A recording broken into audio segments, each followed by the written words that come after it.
So if you don't know by now, I failed step 1 2 times and I had to take it a total of 3 times, and on the 3rd time, that is when I passed. But the journey doesn't obviously start once I passed the exam, and I found out that I passed it on Wednesday, September 18th, 2024. It goes all the way back to December 2022. That's when I first started studying for step 1. And I'm gonna break it down real swiftly and let you know about this process and kind of how I overcame failure, or how I didn't let failure be overcome with failure. But there was some depression in the midst of it. I'm not gonna lie. It wasn't easy, and I don't wish this on anybody. For those of you who don't know, USMLE Step 1 is the first of 3 board exams that practicing, or like people who are aspiring to be doctors or practicing physicians, have to pass in order to be like licensed completely, right? So the first 2, Step 1 and Step 2, you take before graduating. I can't speak for osteopathic medicine, but I know for MD schools that you cannot graduate unless you have successfully passed Step 2. Everyone says that Step 1 is the hardest of all the step exams, and since it's gone past fail, things should be a lot easier. But that is not the truth. Previously, people understood, or they knew what the pass level was. Like there was a score, I believe it was like 196 or 200. You needed that to pass. For us now, nobody knows. So schools like mine have said that they want students to score between 68 and 70% on their practice exams, which is NBME, National Board of Medical Examiners, before they sit for the test. They want you to score with the 68 to 70, 2 exams in a row, and then you take the exam. Cool, sounds cool enough. And that's because the pass rate is supposedly around 60 to 63%. That's the thing, supposedly. Literally, no one knows. It's only been pass fail for the past, I want to say like 3 years now, or 2 to 3 years-ish. It's been pass fail. So there isn't even enough data out there to truly say what is what. So everyone is just throwing out guesses. Nothing is set in stone. My very first practice test in January of 2023, when we came back from winter break, we did, I think we moved to our block 8 part 2, which was like basically gearing up to review and all that, preparing you for your 8 weeks off of dedicated for step 1. And my first practice test, I got a 36% correct. And I was like, okay, that's kind of crazy, because 36% is like, girl, do you know anything? Do you remember anything? Obviously you don't. Were you really just learning, like studying and dumping the information after the exams? And I guess so. Or maybe I never fully understood it. Maybe I was just memorizing for exams, and I really don't know where I went wrong, but something was off. And then we had to take another practice exam, and it was like a subject exam, if I remember correctly, and I got a 41%. No, 41% is not awesome, but I was like, oh, that's 5% improvement in less than a month's time. Like, this sounds pretty good, right? Then I took another one, and it was back down to like 36, and I was like, okay, well, this is a lot. And I believe maybe a month into dedicated study, or somewhere between 3 to 4 weeks into dedicated, I knew that I was going to defer step 1. My scores were not moving. The highest I scored was maybe like 43% correct. And mind you, school wants you to score between 68 and 70. And I was like, yeah, this isn't gonna work. Definitely dropped a video about that. A lot of people resonated, connected with it. And I was like, cool, I'm not alone. Awesome. I wasn't depressed. I was, had a couple of frustrating days, but I was just like, all right, this is part of the journey. Everyone says that studying for step 1 is awful. It's probably gonna be the worst part of your life. And we can also talk about that, because why? Why does it have to be so awful? Why does it have to be the worst part of my life? Are there other resources, any other levels or ways of support that my school can provide me and students who are going through the same thing like me? Or is there something that the system itself can do to make it so that it's not such a miserable time? Because I know that when I was a first year student, some people's step 1 studying was so miserable that they didn't make it out of step 1. If you catch my drift, they are no longer with us because it took them out. And while going through it, I couldn't even think about that. Like, now hindsight, I'm like, wow, that's something. But while in it, I was just trying to keep my head up, trying to stay afloat. But during dedicated, the first month at least, I was just like, this is annoying. Why do I have to relearn so much? Why don't I know this already? Why can't I at least remember block 6 and 7 from second year, neuro, psych, endocrine, reproductive, but I didn't. So I was stuck. I changed tutors because I didn't think the tutor I previously had was really working for me. Changed to a different tutor. Loved the way we went through material together. We would do practice questions. They were kind of giving me a guideline of how I should approach the material. Same likened to how it was for me when I was studying for the MCAT for the 5th time. I was like, cool, this is great. And everyone told me when we were in, transition to clerkship, which was a month long. It was like block 8 part 2 was 2 weeks. Then transition to clerkship was another 2 weeks. Everyone said, like, take your time off, like, focus on your mental health, your wellness, and do not study. I am hard-headed. I did study and I regret it. I just never had any time off. I didn't think I deserved time off, right? Because I'm constantly trying to fight this wheel of, okay, I had to push back. That's my first rotation. My second rotation was, I believe, neuro. And I was like, okay, so maybe I could still start neuro if I could figure this out. Then it was like, okay, maybe I could go into my elective if I could figure this out. Then it was like, okay, am I gonna be able to do surgery? And I just constantly kept pushing things back. By the end, I never hit a 68 or 70%, but I did have test scores that were like a 60, 61, and 63. And to see that coming from 36, I was like, okay, maybe we're ready. Maybe we could do this. All right, so I'm jumpy because leaving school to go and catch the train to go home. So I was at the library earlier with Taylor, and first we were just silent studying. She was asking me what's been working, what hasn't been working for STEP. And then she was basically like asking me different questions and showing me how I should be making connections for step 1, which was so helpful. And I told her that I felt uncomfortable because when you're forced to say things out loud, it shows you what you know and what you don't know, and who wants to feel like they don't know anything, low-key feeling dumb, and that hurts. But she was like, yes, it's going to be uncomfortable, but I guarantee you that there's so much that you do know, even though you think that you don't know anything. So just, that encouragement was nice, to say the least, but also it was warranted, because I do know things. But I just sent her a text letting her know that I would love to do this again, because we were going through some of her step 2 question, things from clerkships and stuff, because it all repeats itself, it all comes back. So yeah, today I'd have to say was a good day, minus it being my first time ever going to the library on campus and seeing that they close at 7 o'clock. Like, how does the library close at 7 p.m.? That is wild to me, but it did. So now it's time for me to go home, finish reviewing these questions I did today, max out my Anki, watch basketball, eat dinner, maybe work out. Whew, a lot on the table, but yeah, just trying to keep y'all abreast on my progress. But I'm getting ready to go out of town this weekend, so this studying, I only got about 2 more days before I am kind of off a little bit, so we'll see.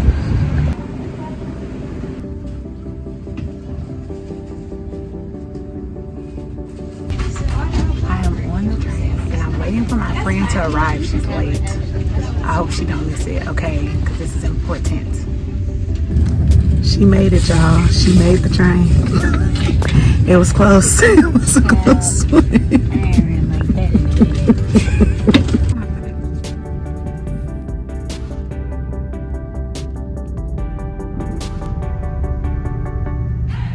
These young physicians, thank you for nurturing their intellectual curiosity and guiding them on this journey.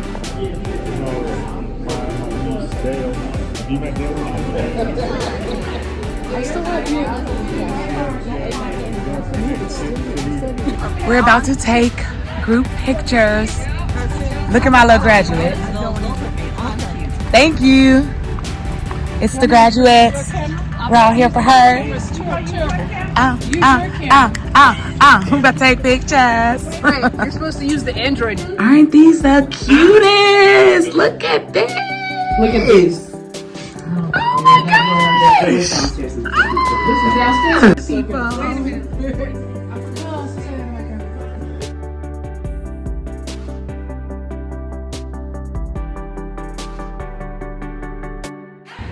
How does it feel, doctor? We alright. I'll let you know when that first paycheck comes in. That's real. Real life. Cheers. My girl's a doctor, y'all. She's a freaking doctor! And don't you forget and she gonna be one, and I'm gonna be one. Period. That's right. Whole team on, okay? Whole team. Lock them down. Whole team. Literally, whole team. Nobody here is married. Lock them down. Okay, and we're out, y'all. See y'all next time. Good morning. Y'all, I got home at like 11:45 p.m. from Raquel's graduation. It is 4:25 a.m. and I'm about to head to Little Rock, Arkansas for Catherine's graduation party. Y'all, friendship. This is real friendship. Because I slept for 3.5 hours. I'm exhausted. And now these Uber prices talking about some $55 to the airport when it was just saying 30. I should have clicked it instead of finishing my breakfast. What was I thinking? All right, let me get up out of here.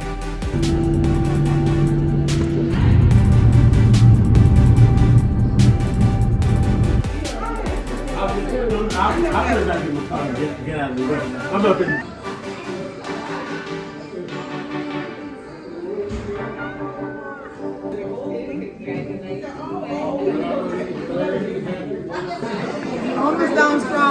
Y'all, it has, first of all, look at where I'm at. The country is really something else. This is the whole background. It's like a little, some type of body of water back there. But anyway, Catherine was literally the first person that I met when I went to Med Prep at Southern Illinois University in Carbondale. We actually interviewed the same day in like November 2016. We got accepted the same day in like January 2017, and we were roommates for 2 years down there. And honestly, since then, she's really been like a best friend and a sister to me. And I am so happy that everyone is giving her flowers while she can smell them. She really did this, and I am beyond proud of her. Happy I could come down here to celebrate this momentous occasion with my girl, Dr. Williams, y'all, my favorite surgery. Podiatry, boo. Let's get it. Medicine, Black doctors everywhere, all the time. We need us, right? And she did what? That. Thanks for coming with me, y'all, because this is just so beautiful. I was like crying, and I was like, girl, what you doing? But okay, let me get back to the party. I just want y'all to see where I was at, because this is just like, Whoa. My tutor had read to me the day before I sat, like, we've worked together for over 100 hours, and I think you're ready. Like, I know that you could do this. I just want you to get out of your own head. Like, you got this. I didn't tell almost anybody other than my mother that I had enrolled for step 1 and my tutor, of course. okay. So I just did a thing, I scheduled my step 1 date. Y'all, this is kind of crazy. I talked to my tutor the other day and I was like, look, I think it's time, but not too much. And so give me a few weeks. And we decided on August 25th, and today is August 5th. On the 3rd is when I really decided that I needed to just set a date. I need something to work forward to and just know that I'm gonna do this. But that date wasn't ready in our session. I was like, what are you saying? Like, what is going on? So I told her I would check every day, and I want to take it in Chicago because this is where I am. I don't want to have to, leave my home, be somewhere that I'm unfamiliar, not comfortable at. I know it's going to be a high anxiety night leading up to the exam anyway. Got on this morning, the date was available, and I was just like, okay, we're doing this. So stay tuned. Woo! I really have an end date for this season. That's crazy. Because of the fear of failure. And I think that I was just so fearful, so afraid that I crumbled. I remember talking to my brother a month before I sat. We were in an Uber going home after our family reunion. He was asking like, oh, how's studying going? I was like, I don't really know. I literally just recorded a video talking about like, I went out, enough is enough. But I still could not register for the exam. I could not do it. And I told him I'm afraid of failing. He was like, well, Vicky, you've studied a lot. Like, you've done a lot of work. I think you know enough as well, but like, you have to now work on your confidence. And I'm like, yeah, I do, but I'm still scared. And I think it came from the poor scores in the beginning, seeing people passing by in clerkships, complaining about clerkships and saying like, it's ghetto over here too. Like, you don't want to come over here. And I'm just like, I've been here for too long though. Like, I want to see something else. I want to not be looking at first aid so much that I can tell you what page things are on. I can literally tell you like, okay, I see the congenital heart defects and tetralogy of Fallot is right here, and ASD, VSD is here, and Eisenmenger is at the bottom of that page. And if you flip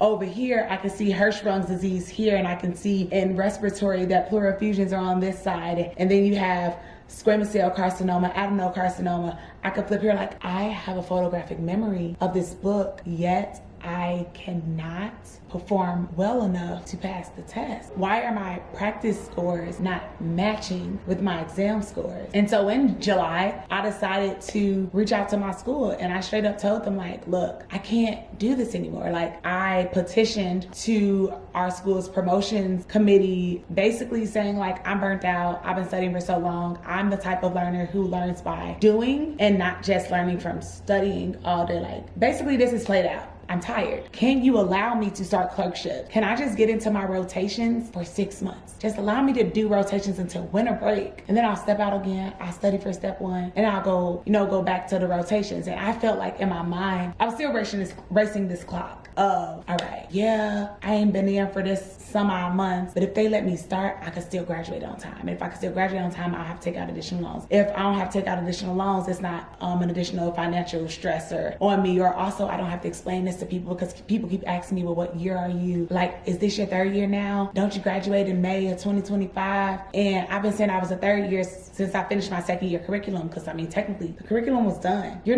don't have to wait until passing step 1 to be classified as a 3rd year, generally speaking. And so now people are asking, like, oh, are you a 4th year now? And I'm just like, dang, I know that's crazy, because I've been telling you I was a 3rd year for like a year and a half, but no, I was telling my 3rd year. And the Chicago committee said, sure, fine. We agree. We think that that's a good idea to step out. You have been in a very like routine, monotonous environment, and it might be beneficial for you to actually see patients and putting 2 and 2 together. Okay, so I am for 16 days to my exam, and I just took an old free 120, which is a block of 3 sets of questions. It was 117 questions because they removed the audio ones or the media questions. Y'all, I just got my highest score ever. Mind you, mid-block 2, I knew that some of my friends were getting their step scores back, so my anxiety spiked again, and I'm just like, yo, this is too much. But I just got a 67.5. I'd never scored that high, and I had all but given up the goal of hitting a 70% on practice exams, but I think that that is possible now.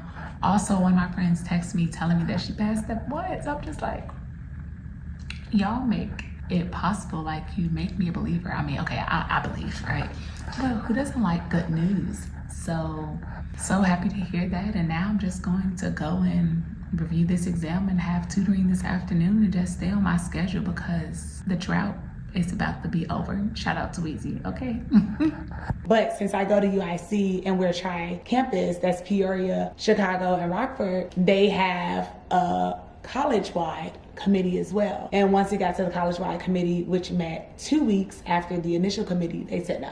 Burnout is not good enough of a reason for you to be able to stop studying for step 1 right now and move on to clerkship. So my hope that we're so high for having the potential to stop studying for this exam that is holding me back, now causing me so much stress, increased anxiety medication. I had to go back to studying. I was so close, like I could feel it, and it was ripped out of my hands. I mean, it's policy, I suppose, as to the reason why I couldn't. I don't fault anybody. It just is what it is, right? It's just part of the story. So I sat for step 1 the first time on August 25th. I believe that was either a Friday or a Saturday. Can't really remember. And when I was in there, it felt fine. I was just like, oh, these are things that I've seen before. The night before, I wasn't even supposed to be studying, but I was so stressed out. I told myself the day before I wasn't gonna study. Then I was like, okay, I'm just gonna study to 12. I sat at the library until 12, and it was like 110 degrees the day before I sat.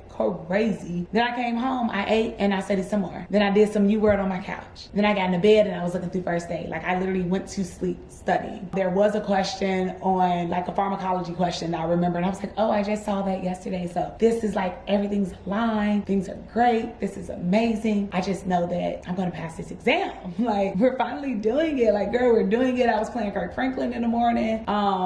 I can't even think of the name of the song right now, y'all. But it was whatever was his new song last summer. Was playing that, and life was good, or so I thought, until I got the score back 12 days later, 13 days later, and I woke up. I had put on my Trust God shirt. The night before, I was writing in my journal, and it said, actually, I'm gonna read that journal entry to y'all. Let me go get that. Okay, so there are actually quite a few entries that I had leading up to STEP. On Tuesday, Tuesday, August 8th, 2023, I wrote, Saturday, August 5th, I scheduled my step 1 date. Woo. I low-key freaked out, but I have a plan to see first aid and pathoma 3 times weekly, also doing free 120 Monday, Wednesday, Friday this week. At church Sunday, Pastor Mitchell, which was a guest pastor, said to surrender to God. Although I'm in the mud, God has delivered so many people from the exact same situation before. So I've just got to keep my head up and lean on his word. My nerves been acting up, but I'm getting so much done with this plan. All right, Tuesday, August 15, 2023. I'm officially 10 days out from STEP. I just looked at my calendar and low-key freaked out. I literally said that in the last entry, like that's crazy. LOL. But I'm so ready for this. Plan for today is to go through UWorld incorrect questions, then do at least 40 farm Qs and watch how you guru farm. Last 3 free 120 exams have been passes, a 68, a 80, and a 76. Okay, so that's what it was. I was passing on the free 120, and that's what made me feel like I was super prepared. Your girl is ready. The confidence is booming. The anxiety is in check, and I'm just grinding away. Approximately 8 more study days. Plan to also attack repro and respo today, path and physio. Let's go. Road to step 1 finally has an end date. The road to the pass. Tuesday, August 29th. Wait, is that? Yeah, okay. So I didn't write before it. I'm officially 4 days since taking step 1. When I tell you I got the perfect exam, it was exactly what I prayed for. I got repeat questions and not many crazy cardio questions. God, I continue to thank you in advance for assisting me throughout this journey, for allowing me to pass on the first and only attempt. LOL. I've been having slight anxiety while asleep thinking about it, but my God shall continue to supply all my needs, including passing step. Thank you, Jesus. Yeah, we can skip that one. Okay. Tuesday, September 5th, 2023. 'Twas the night before my step 1 score release. Last night, that's all I dreamt about. Woke up to my heart racing, then midday I freaked out again. Went to campus and talked to one of the deans. She said faith over fear. Can't have both. So now I'm home doing laundry, watching tennis, about to start repotting plants. I wore my God's Plan shirt exam day. Matter of fact, I wore pray for this. I need to pull out my God's Plan shirt for tomorrow because I can do all things through Christ and God can do all things but fail. So I'm pretty calm right now and I'm really trusting the process. Trusting that I did everything I was supposed to in order to see that pass tomorrow. God, you have done it before. I'm so ready for you to do it again and deliver on my behalf. Let's officially close this door tomorrow in Jesus' name. Amen. P.S. Bye-bye eye twitch because my eye totally twitches when I am super stressed. And then Wednesday, September 6th, 2023. Today is the big day. The day I find out that all of my hard work paid off. That I found out that I've passed step 1. It's 8:01 a.m. and I've been awake since 6:23 a.m. Since sleeping or while asleep, I meditated on faith over fear. It's already mine. I've already passed. Well, just found out I failed. I feel broken, hurt, distraught. I don't know if I want to keep going. And reading that, I'm just like, your girl was struggling. Like, I distinctly remember going outside for a walk and then finding out I didn't pass and calling my mother. And like, I'm talking, if y'all watched Martin and you remember the character Roscoe and he always had snot going down, y'all, I had tears falling and snot was in my mouth. I'm sure people on the street thought like something super tragic had happened. I mean, honestly, it was. The one thing that I was fearing happened. Like, what do you do? Like, seriously, what? I called one of my friends after I talked to my mother and she was crying while she was driving. I was just like, dang, I probably should ask what she was doing because that wasn't necessarily safe. And she said, can you get in with your therapist? I mean, obviously after asking, like saying she apologized, she's so sorry. She also had failed on her first attempt. So it like helps to talk to people who've been where you are and know what you're feeling. She was like, can you talk to your therapist? And I don't know why I didn't think about that. Immediately logged on, looked to see if she had any openings. She did. Met with her within like an hour's time. And I just sat there and we talked about it. I genuinely can't remember how the conversation went. And I didn't write again in my journal for another like 3 weeks because distraught. Literally, I was distraught. My world was turned upside down. And the old adage of he'll never put more on you than you can bear is kind of crazy because I thought that I literally was gonna be broken from failing step 1. From failing, I did beat myself up for a full 6 hours straight. Like, I called my advisor, let him know, and my advisor was like, all right, so previously you told me, he didn't really want to say it, and I was like, yeah, I told you that if I failed, I was gonna drop out. I didn't think about it. I debated it today. I don't think I'm going to at this moment, but I also need some time to step away, to be with myself, to be with my thoughts, and to be away from medicine because I've given so much to it and it's taken so much away from me that I need 10 feet, no pressure. I honestly can't.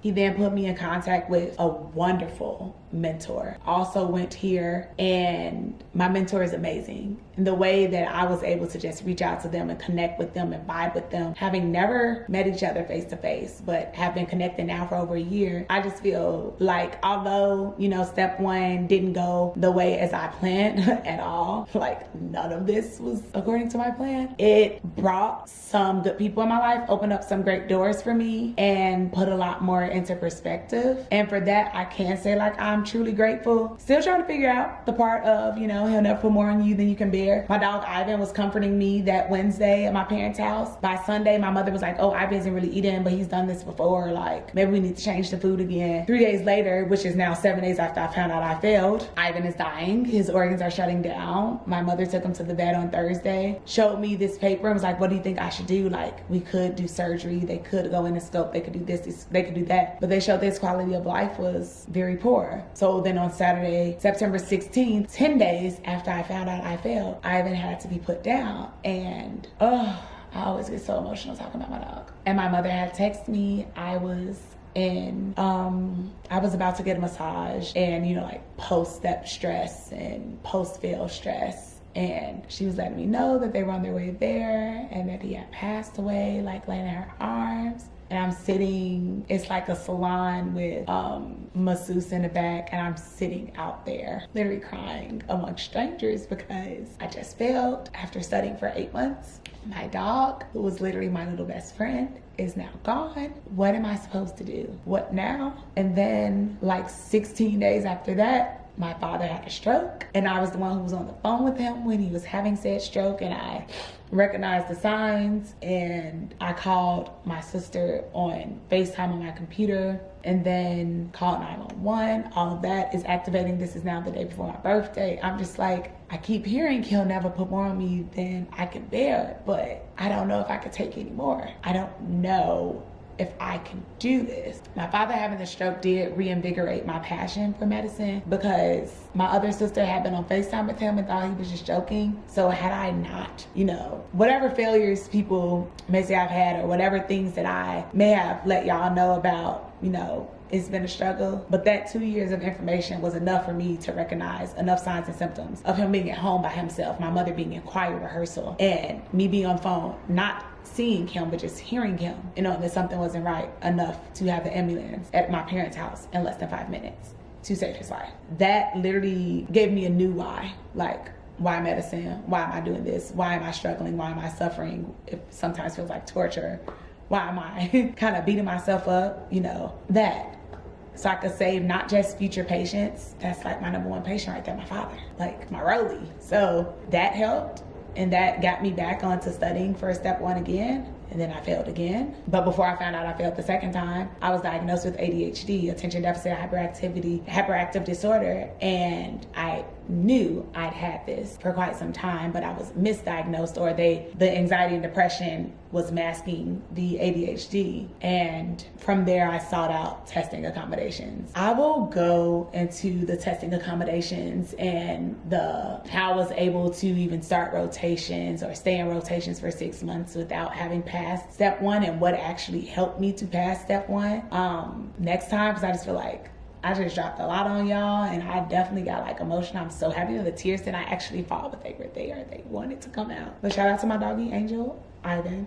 He helped me through one of the toughest things I've ever had to experience. And I have now passed, and it feels amazing. And step two, dedicated, will not be dang near 2 years because we get up out of here, okay? Although I'm a little bit nervous to be a resident physician, my lived experiences, the things that I've gone through, the things that I've seen in the hospital, the things, y'all, it's just like so much. I know that I'm ready to be like an astounding physician who will always advocate for my patients and continue to check in on my own wellness, because I can't pour from an empty cup. And I guess like the takeaway from this part one of, what got me through, what brought me to the completion or of closing the door of step 1 is, I've said this before, y'all, advocate. Please advocate for yourself. I don't look for anybody or look to anybody to advocate for me because I'm gonna do it for me every single time. One thing you can't say about me is that I'm gonna have my mouth closed and complain about it later on the sidelines. No, because if I'm gonna complain, I'm gonna speak up as well. Like simultaneously, we can do both. But to prime me for next week's video, advocacy is how I got into rotation. Advocacy is how I stayed in rotations. And advocacy is how I'm starting my surgery rotation in a week. Because it wasn't even no spots available. But when I say favor ain't fair, it ain't. And I'm just happy to be on the side of being one of God's kids because he stay looking out for me. I'll see y'all next time. If you haven't done so already, please do me a favor, hit the like button, hit the subscribe button, share the video with somebody else who needs to be encouraged, who needs to be inspired, who needs to be motivated, who is currently in the trenches studying for step 1 or any, MCAT on this pre-med journey, pre-health journey. I'm here to inspire you, to let you know that if I did it, you can too. And also the mistakes that I made, you won't have to make them because I'm going to tell you everything that I did to overcome them. See y'all next time. Bye.